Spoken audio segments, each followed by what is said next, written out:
Hi guys. आज हम एक नया चैप्टर करने जा रहे हैं जिसका नाम है ऑप्शंस।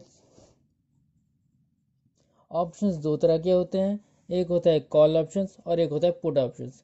इस वीडियो में हम कॉल ऑप्शंस की बातें करेंगे। ठीक है। कॉल ऑप्शन में दो पार्टीज होती हैं, एक बायर और दूसरा राइटर। बायर जो होता है, जो कि बाय करता है कॉल ऑप्शन, वो क्या करता है, राइटर को प्रीमियम पे करता है। इस कॉल ऑप्शन को बाय करने के लिए राइटर को बायर प्रीमियम पे करता है। कुछ भी हो सकता है, 1 रुपये 2 रुपये, depending upon the call. Okay. और कॉल ऑप्शन क्या करता है, call option gives writer, gives मतलब कि गिव्स क्या, गिव्स देता है right to buy. Okay, sorry ये राइट है, RIGHT वाला, यानी हक। Okay, right to buy, gives right to buy, यानी कि बायर को, ये बायर को ये हक देता है, राइटर ये बायर को ये राइट देता है कि वो एक लिमिट एक्सपेक्टेड पीरियड के बाद, यानी कि स्पेसिफाइड कह सकते हैं, लेट्स से 1 महीना 2 महीना 3 महीना के बाद ये राइट होता है कि वो स्ट्राइक प्राइस, यानी कि एक प्राइस देता है। राइटर जो होता है वो बायर को एक प्राइस देता है, उस प्राइस पे जो गुड्स सर्विसेज शेयर्स कुछ भी खरीदेगा। ओके, तो ये बायर बायर जो है राइटर से ये राइट ले लेता है कि राइटर कहता है बायर को कि तुम मुझे प्रीमियम पे करो और इसके बदले मैं आपको एक स्ट्राइक प्राइस दूंगा, चाहे एक्सरसाइज प्राइस कहो चाहे स्ट्राइक प्राइस कहो, कुछ भी कह सकते हो आप। तो उस प्राइस पे मैं आपके गुड्स या शेयर्स जो भी है खरीद लूँगा। ठीक है। तो एक्सपायरी में क्या होता है, अब इसकी कुछ सिचुएशंस हैं, इन ये कुछ 3 केसेस हैं कॉल ऑप्शंस में कि किस टाइम पे वो एक्सेस करे या ना करे। ओके, तो एक्सपायरी डेट यानी कि लेट से 1 महीना 2 महीने बाद जो एक्सपायरी आएगी उस दिन मान लीजिए MPPS यानी कि मार्केट प्राइस पर शेयर या फिर गुड जो भी है एक्सपेक्ट एक्सरसाइज प्राइस से हायर है, यानी कि एक्सरसाइज प्राइस या फिर स्ट्राइक प्राइस दोनों में से कुछ भी, मतलब कि जो भी कहना चाहते हैं आप, तो उससे हायर है। तो इसका मतलब ये सिचुएशन होगा इन द मनी सिचुएशन, यानी कि कहने का मतलब यह है कि मार्केट प्राइस, मार्केट में लेट से 40 रुपये, एक गुड्स की कीमत 40 रुपये है। ठीक है, और एक्सपेक्टेड प्राइस आपने कॉल ऑप्शन बाय कर रखा है और जिसमें 30 रुपये लिख रखा है, इसने आपको 30 रुपये कहा है कि तो आपका यहाँ पर आपका क्या हुआ, फ़ायदा हो गया, क्योंकि आपको अब 30 रुपये में वो चीज़ मिल जा रही है जो चीज़ मार्केट में 40 रुपये की है। तो ध्यान रखिएगा, कॉल ऑप्शन का ये फ़ायदा होता है कि मार्केट प्राइस अगर हाई हो और आपने कॉल ऑप्शन खरीद रखा है तो आपको एक्सपायरी डेट पे एक्सरसाइज करने पर उस स्ट्राइक प्राइस पे खरीदने का मौका मिल जाता है, यानी कि लोअर प्राइस पे, अगर लोअर हो प्राइस तो आपको फ़ायदा हो जाता है। मगर मान ये ज़रूरी नहीं है कि हमेशा लोअर होगी, तो क्या होगा अगर हाइयर हो, अगर EP हाइयर हो मार्केट प्राइस से, तब क्या करें। तो आप, तो इस केसेस में बायर को लॉस हो जाता है, क्योंकि इस केसेस में लेट से EP है 40 इस बार और MP प्राइस है 30।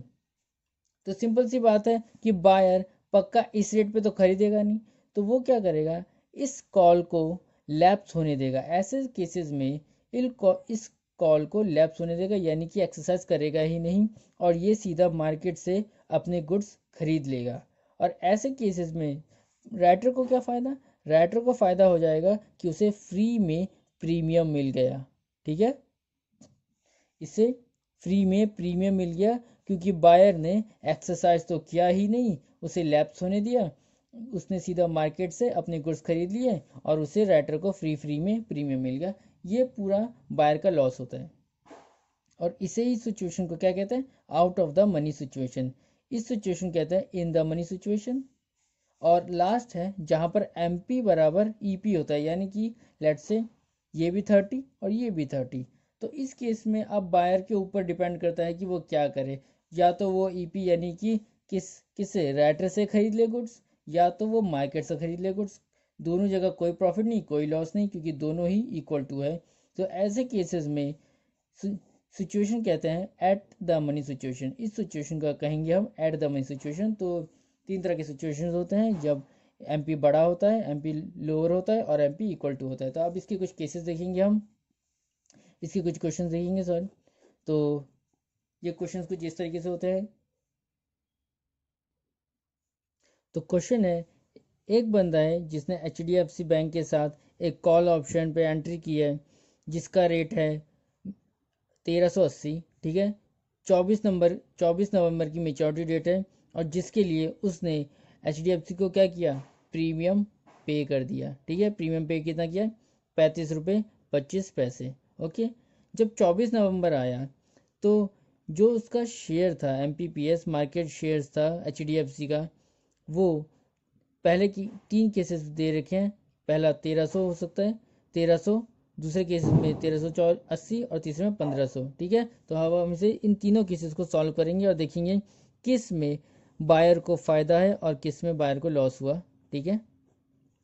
तो पहला केसेस है जहाँ पर MPPS 1300 है, दूसरा केसेस है जहाँ पर MPPS 1380 है और तीसरा केसेस है जहाँ पर MPPS 1500 है, ठीक है। कॉल ऑप्शन का मतलब क्या है, राइट टू बाय, ओके। तो यहाँ पर MPPS 1380 है और मेरे पास EP कितना था, मैंने HDFC क्या कहा था HDFC से कि 1380 पे खरीदूंगा, ठीक है। तो मार्केट प्राइस है 1300 और EP मैंने एंट्री कर रखा था 1380। तो क्या वैल्यू ऑफ कॉल, क्या वह एक्सरसाइज करेगा, क्या क्या बायर जो है वह EP पे खरीदेगा, नहीं खरीदेगा। तो सिंपल सी बात है, वो नहीं खरीदेगा। तो वैल्यू ऑफ द कॉल इस केस में क्या लैप्स होने देगा, ये बोलेगा नहीं मैं तो खरीदूंगा ही नहीं, मैं तो मार्केट प्राइस पे खरीदूंगा, तो वो सीधा लैप्स होने देगा। और वैल्यू ऑफ द कॉल जब लैप्स हो जाती है तब उस वैल्यू को कहते हैं, उस जो वैल्यू आती है वो होती है ज़ीरो, ओके। लैप्स वैल्यू को ज़ीरो, लैप्स वैल्यू में लैप्स होने पे वैल्यू ऑफ द कॉल निकल के आती है ज़ीरो, क्योंकि कुछ हुआ ही नहीं। इस केस में EP दोबारा से लिखते हैं 1380, EP इसमें भी लिख देते हैं 1380। अब यहाँ पर 1380 यहाँ पर सिचुएशन भी लिख लेते हैं। ये कौन सी सिचुएशन है, out of the money situation, okay. या out of the money situation है। अब यहाँ पर MP भी बराबर EP भी बराबर, तो ये वाला सिचुएशन कौन सा यहाँ पर क्या करेगा, वो यहाँ पर एक्सरसाइज भी कर ले या लैप्स भी कर ले, कोई फ़र्क नहीं पड़ता। लेट से उसने एक्सरसाइज कर लिया, कहा कि जब ऑलरेडी कर रखा है तो चलो एक्सरसाइज कर ही लेते हैं, तो एक्सरसाइज कर लिया, कोई फ़ायदा नहीं। 1380 माइनस 1380 वैल्यू क्या होगी, फिर भी ज़ीरो। तो यानी कि, और इस सिचुएशन को क्या कहते हैं, एट द मनी सिचुएशन। और इस केस में वैल्यू ऑफ द कॉल, इस केस में देखते हैं ये last value of the call, यहाँ पर MPPS हाइयर है और EP लोअर है। ध्यान रखिए MPPS हाइयर, तो इस केस में तो पक्का एक्सरसाइज करेगा, और एक्सरसाइज करेगा तो वैल्यू लिखेंगे 1500 माइनस का एक 1380, और इस ऐसा करने से उसको फ़ायदा कितने का हो गया, पूरे 120 रुपये का। ये जो 120 रुपये है इस केस में बायर को प्रॉफिट हुआ है, ओके। ये 120 रुपये का प्रॉफिट है जो कि बायर को हो गया है, ओके। तो इस केस में ज़ीरो रहा, इस केस में ज़ीरो रहा, इस केस में 120 का प्रॉफिट हो गया बायर को, ठीक है। और लॉस, इस केस में लॉस कितना हुआ, इस केस में लॉस जो हुआ बायर को वो हो गया पूरा प्रीमियम पेड, ठीक है। जितना प्रीमियम पेड किया उतना लॉस हो गया, क्योंकि प्रॉफिट तो कुछ हुआ नहीं, उल्टा प्रीमियम भी चला गया, तो लॉस हो गया और इतना ही राइटर को फ़ायदा हो गया। उसी तरह से इधर भी उतना ही लॉस हुआ बायर को, ठीक है। ये लॉस हो गया बायर को क्योंकि वैल्यू तो कुछ, प्रॉफिट तो कुछ हुआ नहीं, उल्टा प्रीमियम भी चला गया, और इतना ही दोबारा से राइटर को क्या हो गया, फ़ायदा। मगर इस केस में लॉस नहीं, प्रॉफिट हुआ। और प्रॉफिट कैसे निकालेंगे, 120 रुपये माइनस का प्रीमियम अमाउंट। तो प्रीमियम अमाउंट क्योंकि पे तो किया है ना, तो इस वजह से प्रॉफिट में से प्रीमियम के अमाउंट को माइनस कर देना, जो अमाउंट निकल के आएगा ये होगा बायर का प्रॉफिट, ओके। तो इस केस में ही 8475 रुपये का बायर को प्रॉफिट हो चुका है, ठीक है। और इस केस में राइटर को क्या हुआ, इस केस में राइटर को लॉस हो गया है, क्योंकि उसने पेमेंट कितनी की 120 की और इनकम कितना हुआ सिर्फ 35 रुपये, 35.25 रुपये का। तो जो बायर का प्रॉफिट है वही राइटर का लॉस हो गया। तो आप ऐसे भी देख सकते हैं कि जो बायर का लॉस है वो राइटर का प्रॉफिट है, और जो बायर का प्रॉफिट है वही राइटर का लॉस है। तो इस तरीके से हम निकाल सकते हैं। तो इस तरह से कॉल ऑप्शन खत्म हुआ। अगले वीडियो में हम पुट ऑप्शन के बारे में जानेंगे। Thank you for watching the video. If you like please subscribe my channel. Thank you.